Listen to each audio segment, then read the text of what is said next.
जय श्री कृष्णा मित्रों, आइए देखते हैं सुमित ज्ञान यूट्यूब चैनल में। सबसे पहले आप लोगों से आग्रह है कि हमारे वीडियो में अंत तक बने रहें। आज आप लोगों के लिए बहुत सुंदर प्रसंग। कहते हैं अभिमन्यु किस भूल के कारण चक्रव्यूह के युद्ध में मारा गया। कुरुक्षेत्र का युद्ध चल रहा था।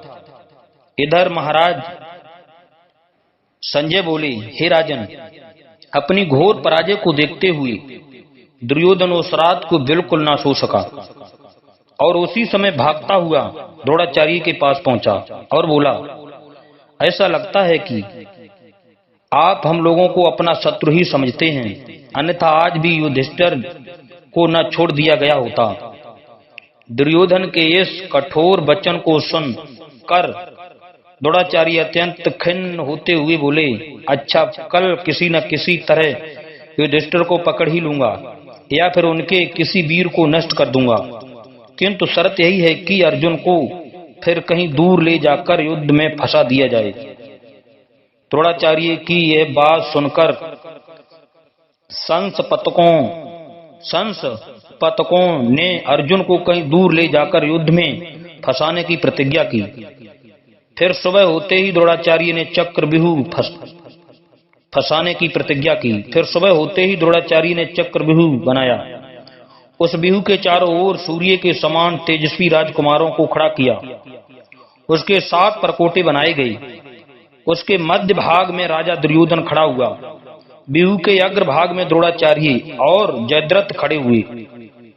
द्रोणाचार्य द्वारा निर्मित इस व्यूह को अर्जुन और श्री कृष्ण के अतिरिक्त और कोई नहीं भेद सकता था।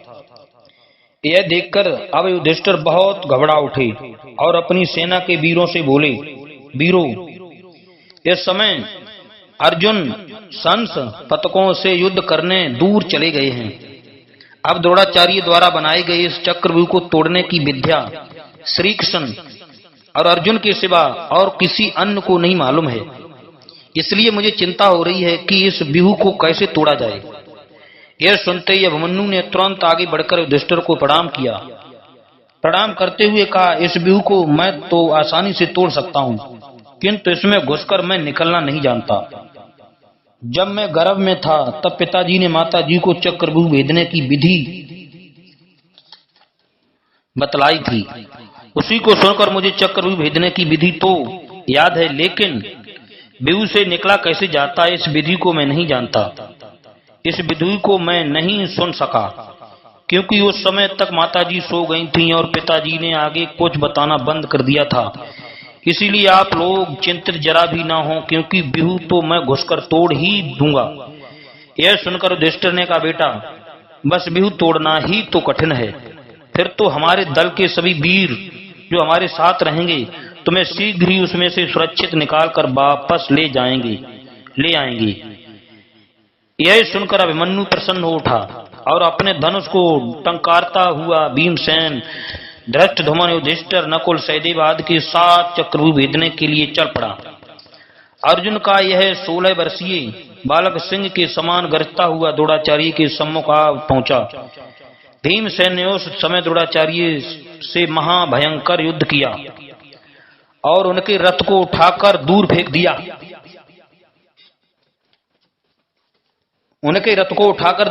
दिया। इससे अभिमन्यु का मार्ग निर्विघ्न हो गया और वह आगे बढ़ने लगा, किंतु उसी बीच उनका मार्ग रोकने के लिए जयद्रथ आ पहुंचा। लेकिन अभिमन्यु के तीक्ष्ण बाणों से विहल होकर वह उसका मार्ग रोकने में असफल रहा। अब अभिमन्यु तो व्यूह में जा घुसा, किंतु भीमसेन आदि पांडवों को जयद्रथ ने अपने वरदान के प्रभाव से रोक दिया। भीमसेन ने इसके लिए बहुतेरा प्रयत्न किया, किंतु उन्हें सफलता नहीं मिल सकी। इधर युद्ध क्षेत्र में अभिमन्यु ऐसा पराक्रम दिखला रहा था कि उसे रोकने वाला ही कोई ना बचा। उसकी इस वीरता से कौरव सेना त्राह त्राह करती हुई पलायन होने लगी। उस समय उसे रोकने के लिए द्रोणाचार्य, अश्वत्थामा, कर्ण, बृहदल तथा कृपाचार्य आ पहुंचे। इन सभी मार्थियों ने एक साथ मिलकर अभिमन्यु से युद्ध करना आरंभ कर दिया। अभिमन्यु चारों ओर से विपक्षियों से घिर जाने पर भी वीरता से युद्ध करता रहा। उसने क्रोध में भरकर असंख्य शत्रुवीरों को यमलोक पहुंचा दिया। इससे सारे मारती करण द्रोण इत्यादि भी व्याकुल होकर भागने लगे। इसी समय अभिमन्यु के हाथों से कुमार लक्ष्मण की भी मृत्यु हो गई। यह देखकर दुर्योधन महाक्रोध में भरकर द्रोणाचार्य के पास पहुंचा और अश्रु बहाता हुआ बोला, आचार्य, क्या आप नहीं देख रहे हैं कि एक किशोर ने अपनी 1/3 सेना को नष्ट कर दिया है। इसी समय कर्ण भी घायल होकर द्रोणाचार्य के पास पहुंचा और बोला, हे आचार्य, आज जैसी दुर्गति मेरी पहले कभी नहीं हुई।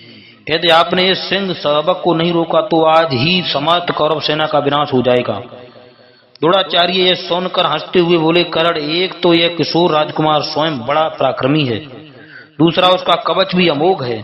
इसके पिता अर्जुन ने जो अमोघ कवच विद्या मुझसे सीखी थी उसे इसको भी सिखला दी है।